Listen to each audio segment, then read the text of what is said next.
आप देख रहे हैं और आपके साथ मैं हूं पुनीत। खबरों की शुरुआत करेंगे और सबसे पहले बड़े फैसले की बात करेंगे। सरकार ने एक बड़ा फैसला लिया है। पंचायतों के लिए प्रशासकीय समितियां बनाई जाएंगी और प्रशासकीय समितियों का गठन किया जाएगा। पंचायतों का कार्यकाल खत्म होने पर जिम्मेदारी मिलेगी। पूर्व सरपंचों को समिति का प्रधान बनाया जाएगा। पंचायत सदस्य रहे शख्स समिति के सदस्य बनेंगे और समिति में 2 सदस्यों की अलग से नियुक्ति भी की जाएगी। समिति के पास वित्त संबंधी सभी अधिकार होंगे और राज्य सरकार ने कलेक्टर्स को इसके लिए आदेश भी जारी कर दिए हैं। 12 मार्च को पंचायतों का कार्यकाल खत्म हो रहा है। आगामी चुनाव तक प्रशासकीय समितियों के जिम्मे ही पंचायतें रहेंगी। अनुराग हमारे सहयोगी हमारे साथ फोन लाइन पर जुड़े हुए हैं। अनुराग, सरकार ने एक नया आदेश जारी किया है। बिल्कुल, देखिए सरकार ने आदेश तो जारी किया है, लेकिन ये एक बड़ा फैसला है क्योंकि जो पंचायत स्तर के चुनाव होना है, लेकिन सभी का कार्यकाल 12 मार्च को खत्म होने वाला है और ऐसे में पंचायतों के चुनाव नहीं होने तक प्रशासकीय समितियों का गठन करके उनके जिम्मे पंचायतों को किया जाएगा। और इसमें सबसे बड़ी बात है कि सरकार ने इस बात का फैसला किया है कि पूर्व सरपंच को जो प्रशासकीय समिति का गठन होगा उसमें पूर्व सरपंच को प्रधान बनाया जाएगा और जो अभी तक पंच और दूसरे पदाधिकारी थे उनको उसमें सदस्य बनाया जाएगा। इसके अलावा सरकार ने एक और फैसला लिया है कि उस प्रशासकीय समिति में 2 सदस्यों को निर्वाचित किया जाएगा। सरकार इसके जरिए अपने लोगों को अब पंचायत स्तर पर खुश करने की तैयारी में है। 2 सदस्य उसमें नियुक्त किए जाएंगे और ये प्रशासकीय समिति अगले जब तक पंचायत के चुनाव नहीं हो जाते, जब तक उनका पुनर्गठन नहीं हो जाता, तब तक ये प्रशासकीय समितियों के जिम्मे पंचायतें होंगी। तो सरकार का एक बड़ा फैसला प्रदेश की पंचायतों को लेकर लिया गया है। शुक्रिया आपका अनुराग इस जानकारी के लिए। तो पंचायतों को लेकर सरकार की तरफ से बड़ा फैसला, प्रशासकीय समितियां गठित की जाएंगी और पूर्व सरपंच जो हैं वही प्रमुख होंगे इसमें, और इसके अलावा जो पंचायत के सदस्य हैं वो भी रहेंगे और 2 अलग से नियुक्तियां होंगी और समिति के पास वित्त संबंधी सभी अधिकार रहेंगे। इसके लिए कलेक्टर्स को आदेश जारी कर दिया गया है। और चलिए आगे बढ़ते हैं। 6 दिन तक लापता रहने के बाद कांग्रेस विधायक बिसाहू लाल सिंह आज बेंगलोर से आने के बाद सीधे सीएम हाउस पहुंचे। उन्होंने मुख्यमंत्री से मुलाकात की। इसके बाद विधायक बिसाहू लाल ने मीडिया से भी बात की और कहा कि कांग्रेस की सरकार पूरी तरह से सुरक्षित है। उन्होंने कहा कि हमारे पास 122 विधायकों का समर्थन है। इतने दिनों तक लापता रहने के सवाल पर उन्होंने कहा कि वो तीर्थ यात्रा पर गए थे। सरकार को कोई खतरा है? नहीं, 122 विधायकों का समर्थन है। All is well. सर कहाँ थे सर आप? सर कहाँ थे इतने दिनों से? तीर्थ यात्रा में थे। तीर्थ यात्रा में। सर घर पे भी नहीं बताया आपने? तो हमारे घर रोज बात होती है। उनके साथ आए छोटे रोज बात होती है। सर मारपीट हुई थी आपके बेटे हमारे साथ। जीतू पटवारी कह रहे हैं। और न्यूज 18 पर बात करते हुए बिसाहू लाल सिंह ने कहा है कि मुझे किसी ने बंधक नहीं बनाया, मैं तो तीर्थ यात्रा पर गया था। बिसाहू लाल सिंह ने भी कहा कि मुझे बीजेपी की तरफ से पैसे का कोई ऑफर नहीं था। उन्होंने न्यूज 18 से बात करते हुए साफ कहा कि सरकार से उनकी नाराजगी है क्योंकि उनके अनुभव से कम अनुभव वालों को मंत्री बना दिया गया। बिसाहू लाल ने कहा है कि मुख्यमंत्री ने आश्वासन दिया है कि उनके विधानसभा क्षेत्र में कोई काम पेंडिंग नहीं रहेगा और जब वक्त आएगा तो मंत्री भी बना दिया जाएगा। इस वक्त बिसाहू लाल सिंह जी खुद मौजूद हैं। बिसाहू लाल जी, आप तक कहाँ थे? मैं तीर्थ यात्रा में था। पूरे साउथ में जो मंदिर हैं, क्या कहते हैं, अपना तिरुपति हुआ, बालाजी हुआ, मैसूर वगैरह, यहाँ घूमता रहा। कहा जाता है कि आप बेंगलोर में हैं। आप बंगलौर कर्नाटक में तो ये सब हैं। ये क्या कहते हैं आपके मैसूर वसूर। आपको बीजेपी वालों ने बंधक नहीं बनाया था? कोई बंधक नहीं बनाया और उनकी हिम्मत भी नहीं है हमको बंधक बनाने की। कोई पैसे का ऑफर भी आपको नहीं? हमको कोई पैसे का ऑफर नहीं दिया। तो लेकिन दिग्विजय सिंह जी तो कह रहे थे कि 25 से 35 करोड़ का ऑफर दिया जा रहा है। कुछ बोले, सवाल इस बात की है, मैं 5-6 बार का विधायक हूँ और ये बात सही है कि मंत्री न बनाने से मैं नाराज हूँ और नाराजगी अपने आदमियों से होना कोनो गुनाह है क्या? जब अपने आप हमारे लीडर होके हमारे हितों का संरक्षण नहीं करते हो तो फिर नाराज तो होंगे और नाराज होंगे तो कहीं भी घूमने चल देंगे, किसी के बंधक थोड़े हैं। तो इसी नाराजगी में तो कहा जा रहा था कहीं ऐसा तो नहीं कि बीजेपी वालों के पास चले गए घूमने? कहा है को 40 साल में बीजेपी में नहीं गए तो क्या बुढ़ापा में बीजेपी में जाएंगे। अब का बीजेपी में जाकर करेंगे बताइए। तो अभी आप पूरी तरीके से सरकार के साथ? बिल्कुल सरकार के साथ है, कोई इसमें दिक्कत थोड़े। नाराजगी तो है ही है। 5-6 बार के हम विधायक हैं और हमसे 1 साल वाले को बनाओगे और हमको न बनाओगे तो नाराजगी तो है। हम चाहते हैं कि हमारे क्षेत्र का विकास हो, वहाँ पे काम हो।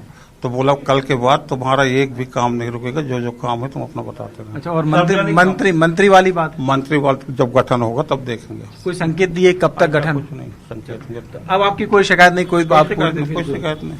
लौटकर वापस आए हैं, सीएम से मुलाकात की है और उनका कहना है कि उनकी नाराजगी जरूर है सरकार के साथ, लेकिन वो कांग्रेस के साथ खड़े हुए हैं और बीजेपी पर उन्होंने किसी तरीके का कोई आरोप ना तो बंधक बनाने का और ना ही पैसा देने का लगाया है। लेकिन सरकार के लिए राहत की बात यह है कि बिसाहू लाल सिंह, जिनका फोन पिछले कुछ दिनों से बंद जा रहा था, संपर्क से बाहर थे, वो लौट आए हैं और उनका कहना है कि सीएम ने कहा है कि उनकी जो नाराजगी है वो दूर की जाएगी। कैमरामैन खेमचंद के साथ शरद श्रीवास्तव, न्यूज़ 18 भोपाल।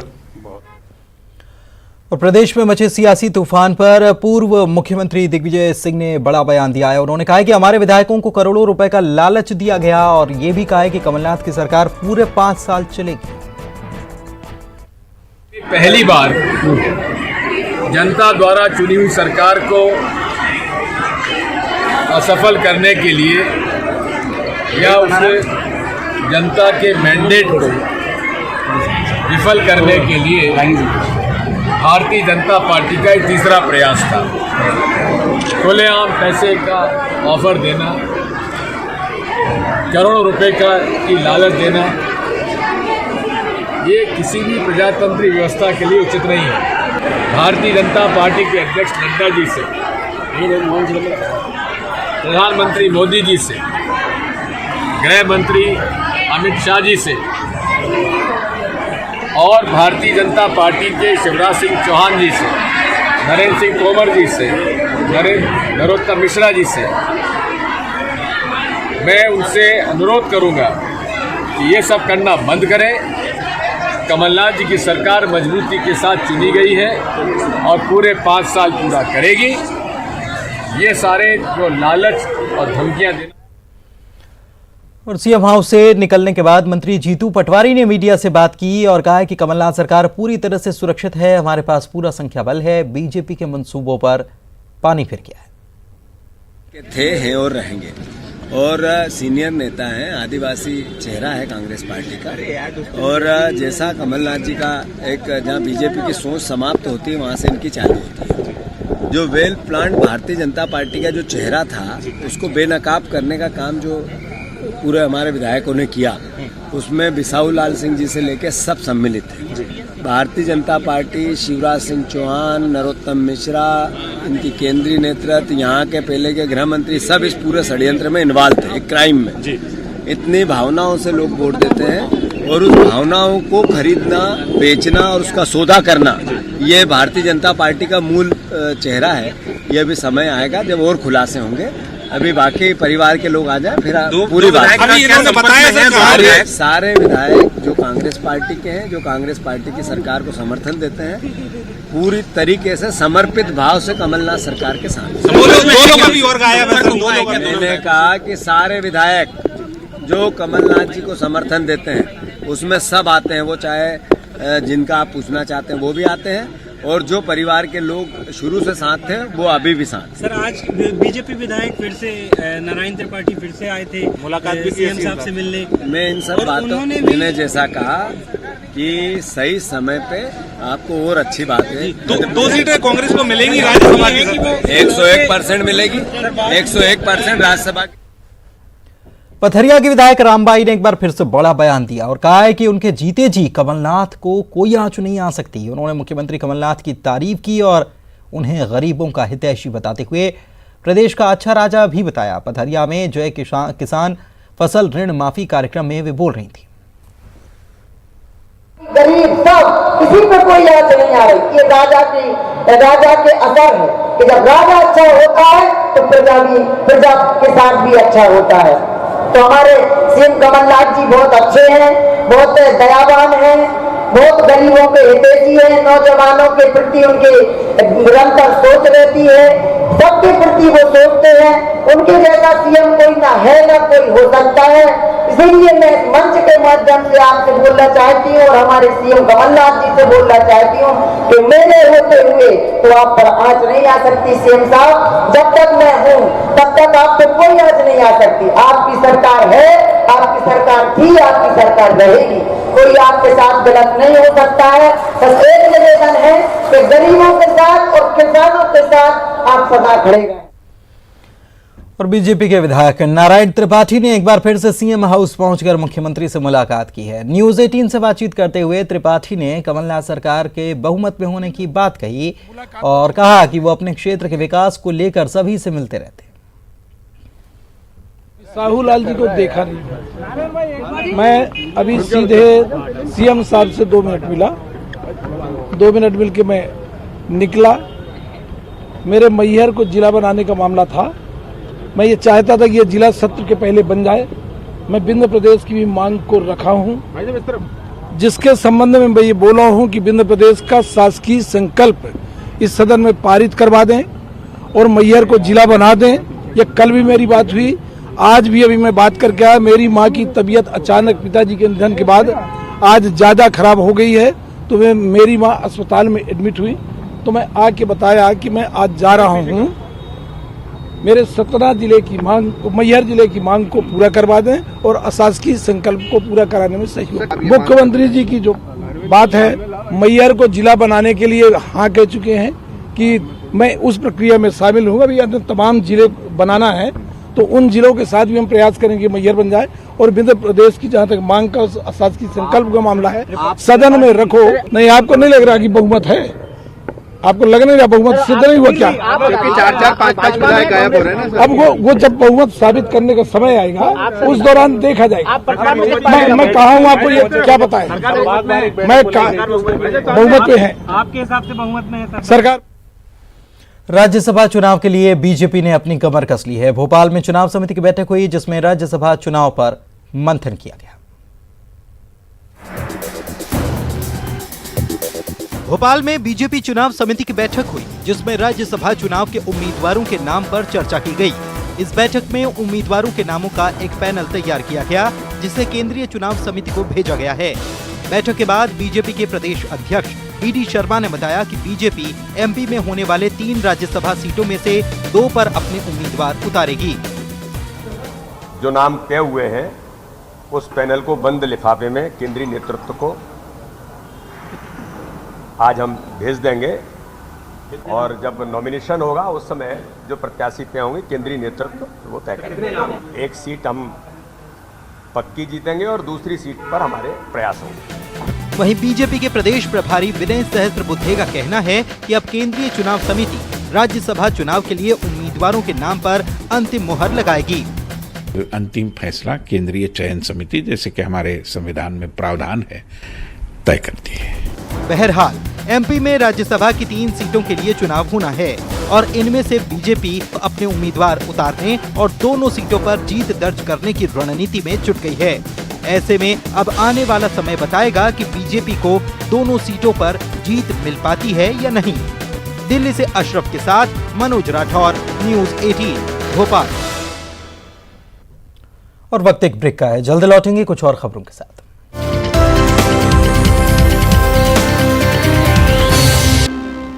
ब्रेक के बाद आपका स्वागत है। अंतर्राष्ट्रीय महिला दिवस के मौके पर प्रदेश के मुखिया सीएम कमलनाथ ने आंगनवाड़ी कार्यकर्ता, सहायिका और आशा कार्यकर्ताओं को बड़ी सौगात दी। सीएम ने मुख्यमंत्री कल्याण योजना बनाने का ऐलान किया और इस योजना का मसौदा तैयार करने के लिए स्वास्थ्य मंत्री तुलसी सिलावट और महिला बाल विकास मंत्री इमरती देवी को निर्देशित किया है। सियासी उठापटक के बीच से सीएम कमलनाथ ने निकाय चुनाव के पहले मौका देखकर मास्टर स्ट्रोक मारा है। सीएम ने आंगनवाड़ी, आशा, सहायिका और कार्यकर्ताओं के बड़े वोट बैंक को साधने के लिए मुख्यमंत्री कल्याण योजना के तहत महिला कर्मचारियों को लाभ देने की महिला दिवस पर घोषणा की है। इस योजना के जरिए प्रदेश की 2.5 लाख महिला कर्मचारियों को फायदा मिल सकेगा। सीएम ने स्वास्थ्य मंत्री तुलसी सिलावट और महिला बाल विकास मंत्री इमरती देवी को ये निर्देश दिए हैं कि जल्द योजना का मसौदा तैयार कर इस महिला वर्ग और उनके परिवार को सरकारी सुविधाओं से जोड़ा जाए। 24 घंटे समाज के संपर्क में रहते हैं, तो मुख्यमंत्री जी की बहुत लंबे समय से सोच थी कि इनके कल्याण के लिए, इनके परिवार के लिए जो एक HR बेनिफिट्स की कोई व्यवस्था होती है, हमें ऐसा कोई काम करना चाहिए जो इतने बड़े अमले को कोई एक लाभ पहुंचा सके और उनका हित हो सके उसमें। तो ये मुख्यमंत्री जी ने जो है दोनों विभागों को जिनसे ये संबंधित होते हैं, इसके लिए जो है वो बैठक करें और कोई योजना बनाए। बीजेपी ने इस घोषणा पर आरोप लगाते हुए सरकार की मंशा पर सवाल खड़े किए हैं। बीजेपी ने सरकार को हिदायत दी है कि पहले से चल रही योजनाओं को ही बंद न करके सरकार को चाहिए था कि पुरानी योजनाओं को सुचारू रूप से चलाया जाए। देखिए, अंतर्राष्ट्रीय महिला दिवस पर अच्छा होता मुख्यमंत्री कमलनाथ जी जो महिला कल्याण की योजनाएं मध्य प्रदेश में चल रही थीं, उनको यथावत लागू करने की बात करते। जो महिलाओं के SHG ग्रुप चलते हैं, उनसे लेकर 16,000 रुपये गर्भवती महिलाओं को देने से लेकर तमाम प्रकार की जन कल्याणकारी योजनाओं को यथावत तेजी के साथ चलाने की बात करते। मुख्यमंत्री जी, मध्य प्रदेश की महिलाओं को आपकी नीयत पर शक है। सरकार ने मौका देखकर इस घोषणा के साथ चौका जरूर मारा है और अब महिला कार्यकर्ताओं को इंतजार है तो इस बात की कि इस योजना का मसौदा कैसा होगा। पूजा माथुर, न्यूज़ 18 भोपाल। अंतर्राष्ट्रीय महिला दिवस पर इंदौर नगर निगम ने 5 महिला सफाई कर्मियों को बड़ा तोहफा दिया है। निगम ने 5 महिला सफाई कर्मियों को प्रमोशन दिया। अब ये महिलाएं निगम में दारोगा का दायित्व संभालेंगी। इन्हें दोपहिया वाहन भी उपलब्ध कराए गए हैं। सीएम कमलनाथ ने ट्वीट कर महिलाओं को बधाई दी है।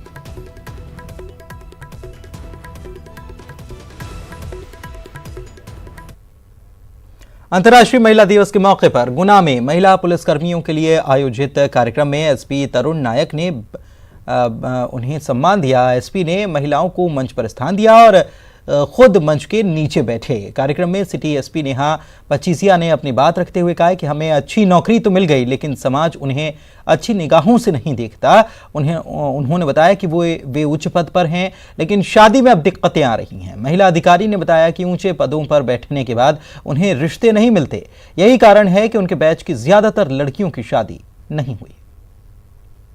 के लिए बहुत प्रॉब्लम हो जाती है सर, जब ऊंचे पदों पे लड़कियां पहुंच जाती है तो रिश्ते नहीं मिलते। हो जाती है सर, हमारा बैच सफर कर रहा है सर। तो ये क्योंकि सर स्टिग्मा ये हो जाता है कि लड़का अगर अच्छी पोजीशन पे है तो थोड़ी लोअर पोजीशन की लड़की चल जाएगी, पर लड़की अगर लोअर पोजीशन के लड़के से शादी कर लेगी तो उसके लिए तमाम क्वेश्चन है। अरे आप ये हो तो आपको इससे ही करना है। तो this is also a part of discrimination. एक और जहां पूरी दुनिया महिला दिवस मना रही है, तो वहीं धार के विश्व प्रसिद्ध पर्यटन स्थल मांडू में महिला कर्मचारियों को उनका ही विभाग प्रताड़ित कर रहा है। धार के मांडू के आंगनबाड़ी कार्यकर्ताओं और महिला विकास विभाग के पर्यवेक्षक शैल बाला डेनियल ने परियोजना अधिकारी संजय तिवारी पर प्रताड़ना करने और रुपए मांगने की शिकायत पुलिस से की है और न्याय की गुहार लगाई है।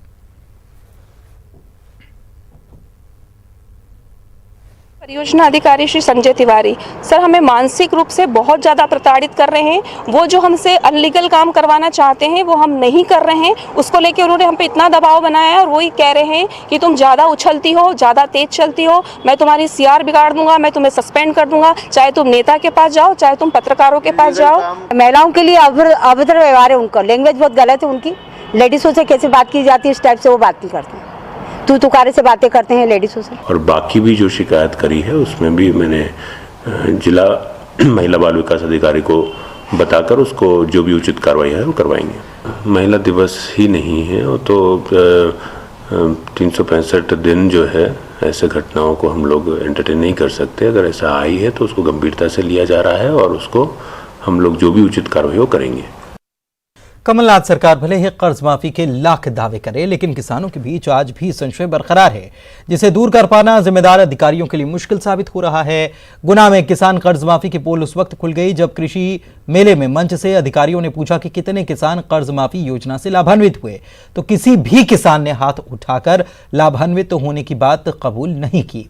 हालांकि मंच पर मौजूद कैबिनेट मंत्री महेंद्र सिंह सिसोदिया के सामने कृषि विभाग के अधिकारी ने आंकड़े गिनाकर खुद अपनी पीठ थपथपा ली। वो भी दिए जा रहे हैं। कोई किसान ये ना सोचे कि मैंने टाइम पे बैंक का भर के गलती करी।